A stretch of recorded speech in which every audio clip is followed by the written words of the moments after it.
दोस्तों नमस्कार। स्वागत है आपका हमारे इस YouTube मंच पर। दोस्तों 70 के दशक में दिल्ली की सड़कों पर एक पोस्टर चस्पा हुआ करता था और वो पोस्टर भाजपा के पूर्व अवतार जनसंघ के सदस्यता अभियान को लेकर था और उस पोस्टर के ऊपर लिखा हुआ होता था भाजपा जनसंघ के सदस्य बनिए। अब वो जनसंघ का सदस्य बनने के लिए प्रोत्साहित करने के लिए लोगों को जो पोस्टर चस्पा किया गया उसके बारे में तब दिल्ली में चटकारे लेकर सुना जाता था कि जनसंघ के सदस्य बनिए, यानी बनिया समुदाय के लोग ही जनसंघ के सदस्य होते हैं। खैर ये बात तो हंसी मजाक वाली बात है, लेकिन दिल्ली में अंततः भारतीय जनता पार्टी ने आम आदमी पार्टी की राजपूत मुख्यमंत्री के बाद अब वैश्य मुख्यमंत्री का प्रयोग जो किया, क्या वो प्रयोग भारतीय जनता पार्टी के लिए राजनीतिक तौर पर फलीभूत होने वाला दिखाई देता है? दरअसल दिल्ली के बाद अगला चुनाव बिहार का है और स्वाभाविक है कि भारतीय जनता पार्टी कोई भी दांव खेलती है तो उसके जेहन में कहीं ना कहीं सामने आने वाला वो चुनाव होता है जिस चुनाव के माध्यम से भारतीय जनता पार्टी राज्य दर राज्य अपने आकार का, अपने संगठन का, अपनी सत्ता का और इन सब से आगे अपनी विचारधारा का विस्तार करने का सपना संजोकर आगे बढ़ती है। लेकिन दिल्ली में जो प्रयोग हुआ, क्या बिहार में भारतीय जनता पार्टी के लिए वो वाटरलू साबित होने जा रहा है? दरअसल दिल्ली में तकरीबन 40% आबादी बिहार के लोगों की बताई जाती है और बिहार से मुख्यमंत्री नहीं बनना ये एक मुद्दा तो है कि किसी बिहारी को, भाजपा के लगभग आधा दर्जन बिहारी विधायकों में से किसी को सीएम बनने का मौका नहीं मिला, ये एक मुद्दा तो है। लेकिन रेखा गुप्ता के नाम के ऐलान के बाद बिहार की राजनीति, जो खासकर जाति गणना की रिपोर्ट आने के बाद पहले से कहीं ज्यादा सांप्रदायिकता के दलदल से बाहर आकर जातीयता के दलदल में फंसती हुई दिखाई दे रही है, उस सियासत में रेखा गुप्ता भारतीय जनता पार्टी को क्या 50 सीटों से भी बिहार में नीचे ले जाने वाला नाम साबित हो सकता है? अब आप सोच रहे होंगे कि दिल्ली के मुख्यमंत्री के ऐलान को हम बिहार से जोड़कर क्यों देख रहे हैं। स्वाभाविक है, बीजेपी या किसी भी राजनीतिक दल का अगला लिटमस टेस्ट बिहार चुनाव है और जिसने पाटलिपुत्र पर कब्जा किया, तय मानिए कि इस देश की सत्ता में आने वाले वक्त में उस दल या गठबंधन के मिजाज का सार्वजनिक रूप से दर्शन आप करते रहेंगे। अब रेखा गुप्ता का नाम बिहार में भारतीय जनता पार्टी के लिए वाटरलू कैसे साबित हो सकता है? तो दरअसल बिहार में जाति गणना हुई और जाति गणना की रिपोर्ट जब प्रकाशित हुई तो बिहार में बनिया समुदाय, जिसे एक जाति नहीं बल्कि कई समूहों का समुदाय माना जाता है, उसकी आबादी 2.3% बताई गई। उसमें कई सारी जातियां थी, तो 2.3% आबादी कई सारी जातियों को मिलाकर जिस समुदाय की है, वो समुदाय पहले से ही भारतीय जनता पार्टी का कट्टर समर्थक माना जाता रहा। ओबीसी वर्ग में आता है, जिस ओबीसी वर्ग में बनिया समुदाय की आबादी यादव, कुर्मी और कुशवाहा जैसे डोमिनेंट कम्युनिटी के बाद आती है, तो पहले से ही यह तय दिखाई देता है कि बिहार में बनिया समुदाय के लिए सियासत में कोई बड़ा वजूद कभी रहा नहीं। ये अलग बात है कि बिहार में उसी बनिया समुदाय से आने वाले सीताराम केसरी को नरसिम्हा राव ने भी कभी रबर स्टाम्प समझकर कांग्रेस पार्टी का राष्ट्रीय अध्यक्ष बना दिया था। लेकिन बिहार की सियासत में सीताराम केसरी कांग्रेस के टिकट पर कभी लोकसभा नहीं पहुंच पाए थे। ये बिहार की सियासत है। सुशील कुमार मोदी पहले प्रदेश अध्यक्ष रहे, डिप्टी सीएम भी रहे, विपक्ष के नेता भी रहे, लेकिन सुशील कुमार मोदी भारतीय जनता पार्टी को आगे नहीं बढ़ा पाए। मौजूदा दौर में संजय जायसवाल से लेकर दिलीप जायसवाल तक प्रदेश अध्यक्ष के रूप में जितने भी प्रयोग हुए,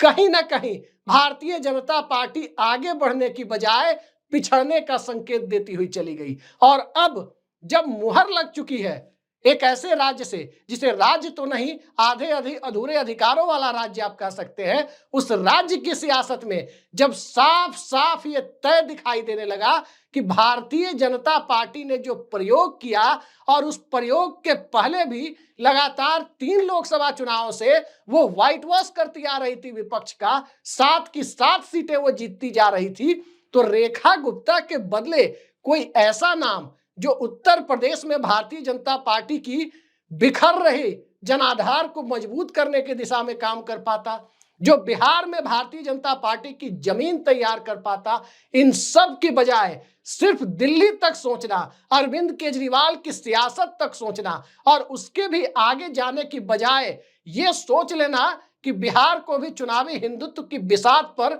वैसे ही मथा जा सकता है जैसे उत्तर प्रदेश, मध्य प्रदेश, छत्तीसगढ़, दिल्ली और गुजरात जैसे राज्यों को मथा गया। दरअसल ये खुद को मुगालते में रखने वाली बात है। आज बिहार की राजनीति बिखर चुकी है। बिहार की राजनीति में पार्टियां तीन दिखाई देती हैं, राष्ट्रीय जनता दल, भारतीय जनता पार्टी और जनता दल यूनाइटेड, लेकिन नेता दो ही दिखाई देते हैं। नेता दो कौन से दिखाई देते हैं? नेता दो दिखाई देते हैं, लालू यादव और नीतीश कुमार। भारतीय जनता पार्टी अब तक नेता विहीन रही है बिहार में। तो एक तरफ नेता विहीन पार्टी, जहां बिहार एक ऐसा राज्य जहां नरेंद्र मोदी की जाति क्या है, बिहार में जो समुदाय है वो किस समुदाय के साथ ताल्लुकात रखते हैं, उस आधार पर, जातीय खांचे में फिट होने वाले आधार पर, तो बिहार जब वो भी देख लेता है तो सवाल उठता है कि आखिर भारतीय जनता पार्टी आगे बढ़ने की बजाय पीछे क्यों हट रही है? क्योंकि नरेंद्र मोदी जिस समुदाय से आते हैं और बिहार में वर्ण व्यवस्था और जाति व्यवस्था के खांचे में जिस समुदाय को नरेंद्र मोदी के समुदाय से जोड़कर देखा जाता है, वो भी एक्सटेंडेड यानी विस्तारित वैश्य समुदाय का हिस्सा माना जाता है। तो ऊपर मोदी, बिहार में संजय जायसवाल, दिल्ली में रेखा गुप्ता, ये मैसेज क्या है? और इस मैसेज के सहारे भारतीय जनता पार्टी आगे कहां जा रही है? इसको लेकर जिस प्रकार की परिस्थितियां बन रही है, क्या भारतीय जनता पार्टी ने खुद को बिहार में कांग्रेस की स्थिति में लाने का पुख्ता इंतजाम कर लिया है? और एक ऐसे दौर में जब लोकसभा चुनाव इस बात की स्पष्ट तौर पर गवाही देता नजर आता है कि जो बीजेपी का कोर वोटर, जिसे माना जा रहा था कि सवर्ण समाज, जनरल कैटेगरी का वोटर बिहार में एक तरफा भाजपा को वोट किया करता था, खासकर 14 और 19 के नतीजों को देखे तो वो वापस जाकर कास्ट सेंसस के बाद जिस खांचे में जाकर के फिट कर दिया खुद को, उस जातीय चेतना का हिस्सा बनता हुआ नजर आया। तो अब आज की परिस्थिति में रेखा गुप्ता के नाम का ऐलान, वो भी दिल्ली में गुप्ता समाज, याद रखिए, ओबीसी का हिस्सा भी नहीं होता, और ईबीसी की बात तो दूर की बात है, जो दिल्ली में कैटेगरी ही नहीं है, वो तो जनरल कैटेगरी का हिस्सा मानी जाती है रेखा गुप्ता। तो अब सवाल उठता है कि रेखा गुप्ता को जनरल कैटेगरी के लोग बिहार में अपना मानने को तैयार नहीं है, रेखा गुप्ता को ईबीसी समुदाय के लोग अपने खांचे का मानने को तैयार नहीं है, और दर्जन भर के लगभग भाजपा मुख्यमंत्रियों में दलित समुदाय का एक भी मुख्यमंत्री नहीं है। तो आप अंदाज लगा सकते हैं कि आज की सियासत में जातीय खांचे में, सामुदायिक खांचे में बंटकर अलग तरीके की राजनीति से सांप्रदायिकता की पूरी बिसात को पंक्चर कर देने वाले राज्य में किस तरह का संदेश दिया गया है। अति पिछड़ी जमात आज भारतीय जनता पार्टी के साथ नहीं है। कर्पूरी ठाकुर को भारत रत्न भले ही दिया गया, लेकिन अति पिछड़ी जमात को बखूबी पता है कि वो जनसंघ घटक के जनता पार्टी के विधायक ही थे, अर्थात आज की भाजपा को मानने वाले लोग ही थे जिन्होंने कर्पूरी ठाकुर की सत्ता को गिराया था, विधायक दल की बैठक में इस्तीफा देने पर मजबूर किया गया था। और आगे की सियासत को देखें तो नीतीश कुमार की जगह अपना मुख्यमंत्री बनाने की कवायद में जब बीजेपी आगे बढ़ रही थी, तो एक सुखद हवा के झोंके की तरह एनडीए गठबंधन के अंदर नीतीश कुमार को यह लग रहा होगा कि रेखा गुप्ता के नाम पर मुहर लगाकर, दिलीप जायसवाल को प्रदेश अध्यक्ष बनाकर, और जो सियासत बीजेपी बिहार में कर रही है, उस सियासत में सवर्ण वोट बैंक के पूरी तरह से बिखर जाने के बाद, दलित वोट बैंक के कांग्रेस के खांचे की तरफ देखने के बाद, राजद कांग्रेस गठबंधन के बाद, और अति पिछड़ा वोट बैंक को जब तक विकल्प नहीं मिलता तब तक नीतीश कुमार के चेहरे पर, चाहे गठबंधन कोई भी हो, वोट देने की जो व्यवस्था है, उस व्यवस्था को बने रहने की परिस्थितियों के एक बार फिर से निर्मित होने के बाद अब की राजनीतिक परिस्थिति में बिहार में साफ दिखाई देता है कि भारतीय जनता पार्टी ने अपनी जड़ों पर खुद ही मट्ठा डालने का काम किया। और अब वहां के राजनीतिक प्रेक्षकों की माने तो भारतीय जनता पार्टी का कोर वोट बैंक कहीं भी 12-13% से ऊपर जाता हुआ किसी भी हालत में दिखाई नहीं देता। और जब 12-13% वोटों पर भारतीय जनता पार्टी खड़ी है, 14-15% वोटों पर नीतीश कुमार खड़े हैं, तो स्वाभाविक है कि इस सत्ता को, इस गठबंधन को सत्ता में आने के लिए तकरीबन 10-12% फ्लोटिंग वोटर्स की जरूरत है। लेकिन याद रखिए, फ्लोटिंग वोटर्स के दायरे में अब सिर्फ राजपूत, ब्राह्मण, भूमिहार और कुशवाहा नहीं है। फ्लोटिंग वोटर्स के दायरे में जातीय खांचे से अलग हटकर एक ऐसा खांचा भी है जिसमें किसान भी आता है, तो बेरोजगारी से परेशान नौजवान भी आता है, तो उस खांचे के दायरे में कहीं ना कहीं मध्य वर्ग और निम्न मध्यम वर्ग का वो हिस्सा भी आता है जो पलायन को मजबूर है। पलायन का दर्द जिसकी जुबान से, जिसकी आंखों से साफ साफ झलकता है। और बीजेपी के कोर वोटर में सेंध लगाने के लिए स्वाभाविक है कि प्रशांत किशोर की जो पार्टी आई है वो सिर्फ जदयू की सीटों पर सेंध लगाएगी। दूर दूर तक इस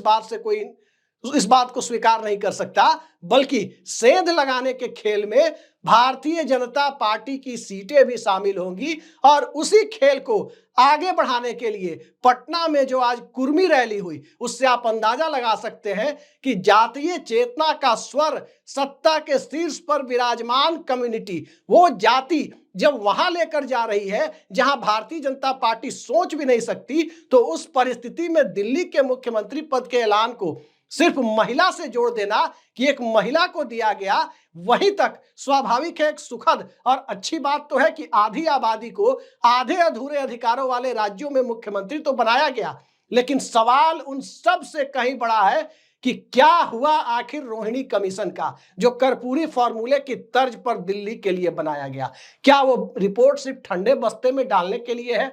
क्या हुआ